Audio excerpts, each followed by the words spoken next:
Okay, week 4 of life. Today I want us to discuss the formation of the neural tube.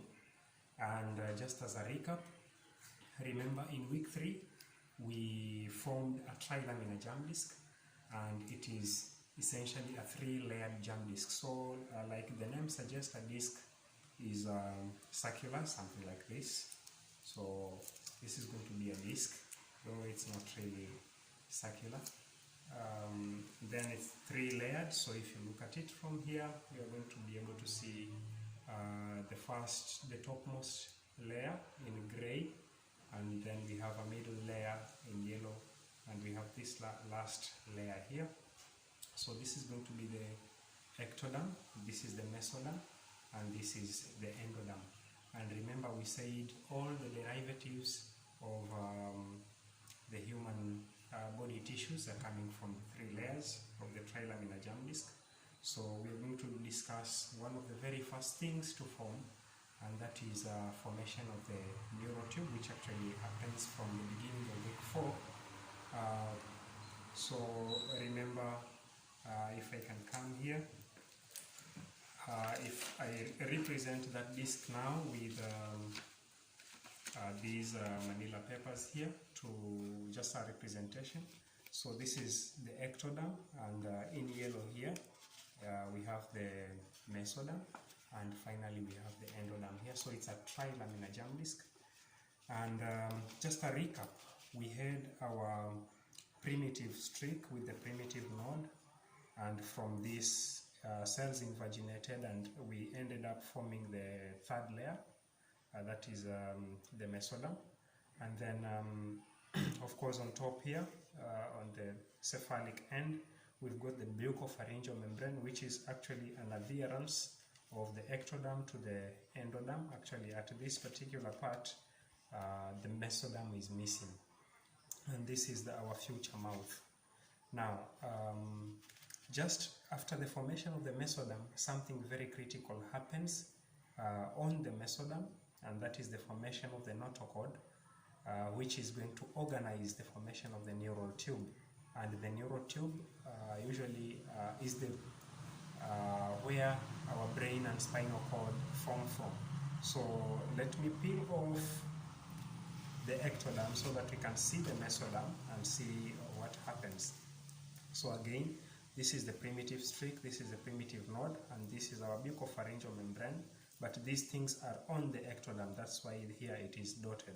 But now in the mesoderm, some cells start migrating from the primitive node and go forward cranially, and these cells form what we call the notochord. And then at just before reaching the bucopharyngeal membrane, we've got a bulging of the notochord, and that is what we call the procaudal plate. Now, the procaudal plate is an organizer of the head. So this is where our head develops from. And then the primitive, that is the notochord, is going to facilitate an equal growth on the ectoderm. So let me bring the ectoderm back. So in dotted, because this is in now underneath, it is in the mesoderm. So this is where, just below it, that is where you have the notochord, and this is going to be the procaudal plate. So now the notochord just underneath the ectoderm influences the areas adjacent to it to grow unequally.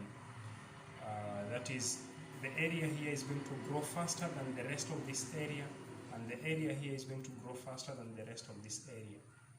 So ultimately, what are we going to have? That unequal growth is going to continue, and ultimately we are going to form something like that. So if you look at it, you've got 2 bulges here, a bulge here, and a bulge here. So these 2 bulges are called the neural crests, and with those bulges in the middle you remain with a furrow, and this furrow is what we call the neural groove.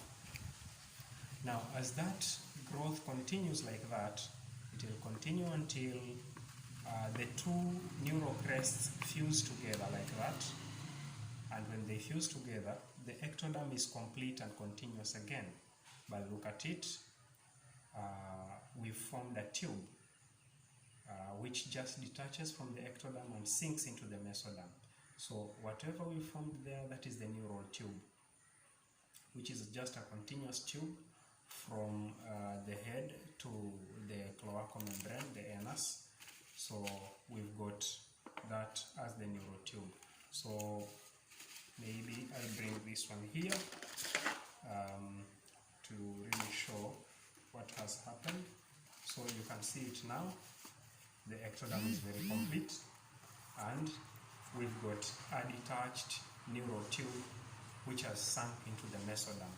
So you find, and if you look at it, it's in blue, which means it is coming from the ectoderm, but now it is just in the yellow part, that is the mesoderm. And basically that is why, remember we said the brain, the spinal cord come from the ectoderm, but if you look at it, the brain is covered by bones, and bones we say they are coming from the mesoderm. So that is basically how it happens. We have had the neural tube detaching from the ectoderm, but now it has sunk into the mesoderm, and it's going to be surrounded by the mesodermal cells which form the bones, and that is why the brain and the spinal cord are covered by bones.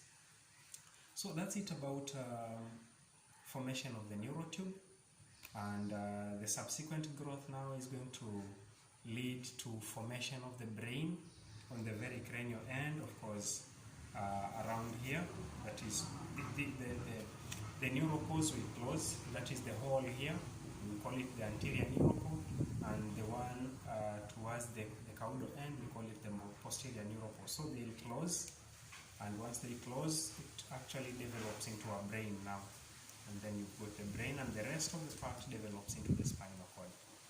And basically that is it about formation of the neural tube. I hope this was helpful. Thank you.